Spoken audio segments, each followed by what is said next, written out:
Assalamualaikum warahmatullahi wabarakatuh. Selamat pagi, salam sejahtera untuk kita semua. Yang terhormat, Ibu dosen pengampu Dr. Minarti, SST/MKes, dengan mata kuliah Analisis Resiko Dampak Kesehatan ARDK.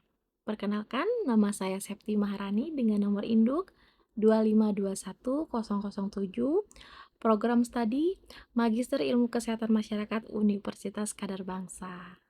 Baiklah, pada kesempatan ini saya akan memaparkan hasil dari menganalisis literatur review dengan judul Faktor yang Mempengaruhi Kejadian Stunting pada Balita. Definisi dan situasi stunting di Indonesia. Apa itu stunting? Stunting itu adalah kondisi gagal tumbuh pada anak akibat kekurangan gizi dalam jangka waktu lama. Sehingga tinggi badan anak menjadi lebih pendek dibanding dengan anak seusia mereka. Penyebab utama, kurang asupan gizi, pola makan tidak seimbang, atau kurang protein, vitamin, dan mineral. Yang kedua, sering sakit, ya, infeksi berulang, seperti diare atau demam yang menghambat penyerapan nutrisi. Faktor ibu juga bisa mempengaruhi. Karena apa? Saat hamil, kekurangan gizi saat hamil, kemudian menikah terlalu muda, atau jarak kelahiran terlalu dekat.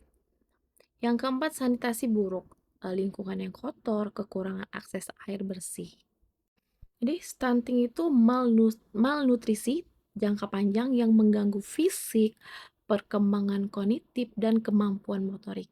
Ya, data terkini kasus di Indonesia turun menjadi 19,8% pada tahun 2024 dari 21,5% dari 2023.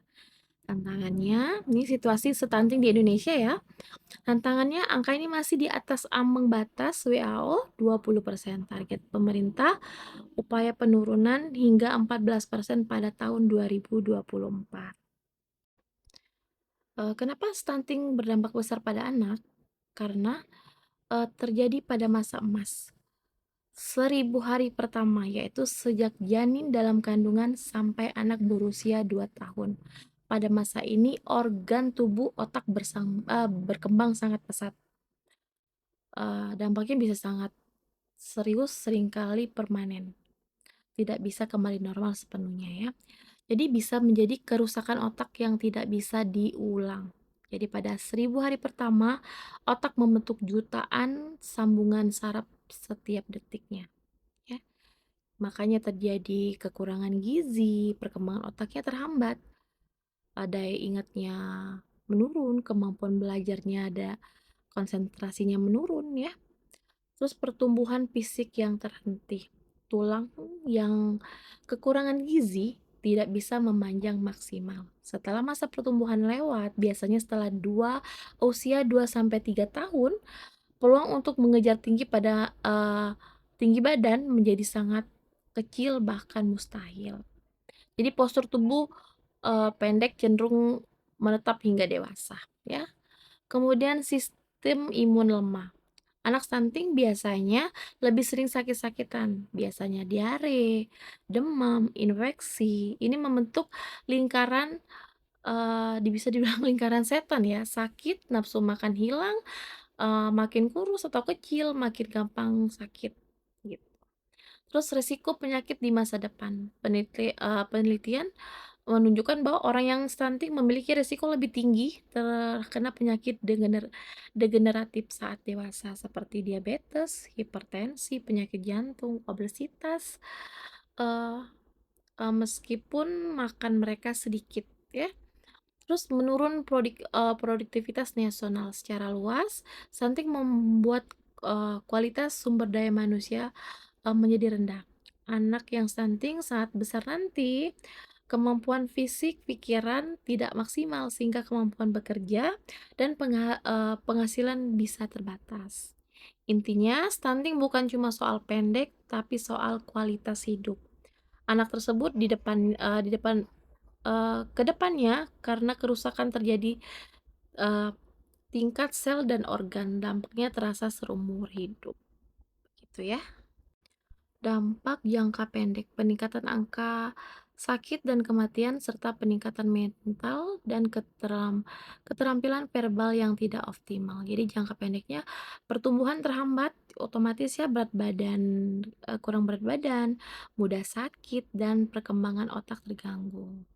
Untuk jangka panjangnya, postur tubuh pendek saat dewasa, resiko obesitas, penyakit tidak menular, degeneratif, dan penurunan prestasi akademik. Jadi, kecerdasan rendah, prestasi sekolah buruk, resiko terkena penyakit, tidak menular ya tapi ya, diabetes, jantung, hipertensi saat dewasa, dan produktivitas kerja menurun. Jadi inflamasi ekonomi, individu berisiko hidup dalam kemiskinan akibat rendahnya produktivitas kerja. Itu balik lagi ke orang masing-masing sebenarnya ya. Metode pencarian literatur. Berikut metode atau langkah-langkah sistematis dalam mencari literatur untuk penelitian tentang stunting agar hasilnya akurat, relevan, dan dapat dipertanggungjawabkan. Metode pencarian literatur yang pertama itu protokol menggunakan panduan Prisma. Prisma sebenarnya daftar periksa, checklist, dan diagram alir yang menjadi standar internasional untuk penulisan laporan sistematik review dan meta analisis. Kemudian sumber data dari Google Scholar atau PubMed, kemudian kriteria artikel penelitian, empirisis dalam rentang waktu 5 tahun terakhir 2020 sampai 2025. Kemudian hasil seleksi dari 156 artikel yang diidentifikasi, terpilih 20 jurnal utama yang memenuhi kriteria kelayakan. Dalam penelitian stunting, faktor ibu dikategorikan sebagai determinan internal karena merupakan variabel yang berasal dari keluarga atau subjek itu sendiri, yang secara langsung mempengaruhi status gizi dan pertumbuhan anak sejak dalam kandungan. Yang pertama itu status gizi ibu saat hamil.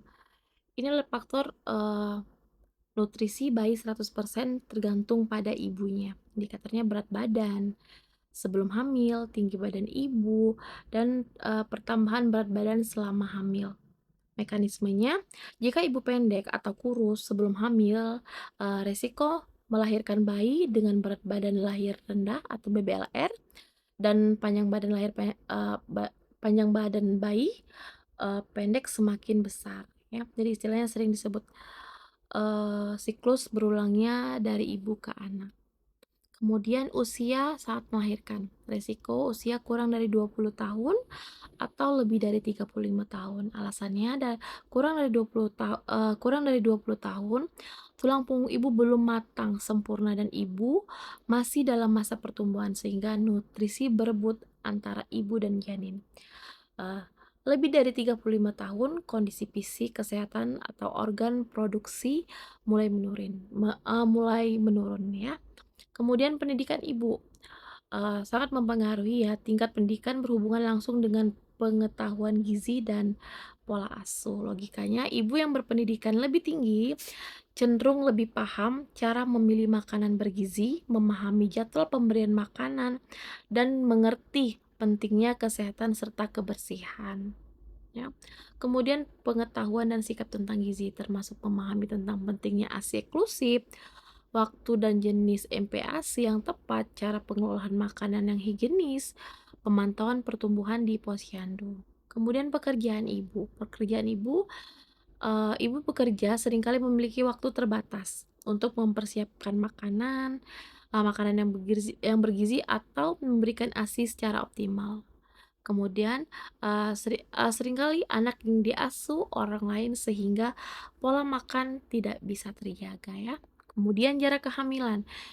Jarak kehamilan terlalu dekat, kurang dari 2 tahun, membuat tubuh ibu belum pulih kembali cadangan gizinya untuk mengandung lagi sehingga janin berikutnya kekurangan nutrisi. Faktor ibu sebagai determinan internal ya. Fisik dan kesehatan, tinggi badan ibu kurang lebih dari 145 cm, lingkar lengan atas selama hamil dan usia hamil. Intergenerasional, ibu eee, dengan tinggi badan kurang dari 145 meningkatkan resiko stunting bayi hingga 6 kali lipat. Kemudian perilaku IMD, inisiasi menyusui dini, yang tidak optimal serta rendahnya kualitas makanan secara selama kehamilan. Kemudian faktor anak dan karakteristik kelahiran, riwayat lahir, berat badan lahir rendah, BBLR dan kelahiran prematur, kemudian jenis kelamin, resiko stunting ditemukan lebih tinggi pada anak laki-laki dibanding anak perempuan. Kemudian kesehatan, adanya riwayat neonatal, diare parsiten, dan status imunisasi yang tidak lengkap. Lanjut, faktor lingkungan dan analisis resiko. Sanitasi, kebiasaan buang air besar sembarangan dan zaman yang tidak memadai. Kemudian akses air, penggunaan sumber air minum yang tidak aman untuk dikonsumsi. Kondisi fisik rumah, lingkungan rumah yang tidak higienis memicu penyakit infeksi. Paparan kimia, tingginya paparan pestisida di lingkungan berkontribusi pada peningkatan. Kemudian faktor sosial ekonomi dan pola asuh. Yang pertama ekonomi, pendapatan keluarga yang kecil membatasi akses terhadap pangan yang bergizi. Kemudian pendidikan, pendidikan ibu yang rendah terhadap berdampak pada minimnya pemahaman gizi dan praktik pengasuhan. Kemudian pola asuh, praktik pemberian MPASI yang tidak tepat secara kualitas maupun kuantitas, terutama protein dan lemak. Sintetis faktor resiko paling dominan berdasarkan analisis frekuensi dari 20 jurnal yang ditinjau. Yang pertama, asupan nutrisi tidak adekuat muncul dari 15 jurnal, sangat dominan. Kemudian riwayat penyakit infeksi muncul dari 14 jurnal, sangat dominan. Kemudian sanitasi dan akses air bersih muncul dari 13 jurnal, sangat dominan. Kemudian status sosial ekonomi rendah muncul di 12 jurnal, dominan pola asuh tidak tepat muncul di 11 jurnal dominan. Kesimpulan dan strategi pencegahan. Kesimpulan, stunting adalah masalah multidimensional, hasil interaksi kompleks antara faktor proksimal, nutrisi, intermediate, pola asuh, dan distal, lingkungan ekonomi. Kemudian rekomendasi perlu diintervensi multisektoral melalui perbaikan gizi ibu hamil, pemantauan rutin di posyandu, peningkatan akses sanitasi air bersih. Mari mencegah stunting, mewujudkan sumber daya manusia yang berkualitas. Terima kasih, itulah hasil paparan saya hari ini. Semoga literatur review faktor yang mempengaruhi kejadian stunting pada balita dapat bermanfaat bagi kita. Saya akhiri dengan ucapan wassalamualaikum warahmatullahi wabarakatuh. Terima kasih.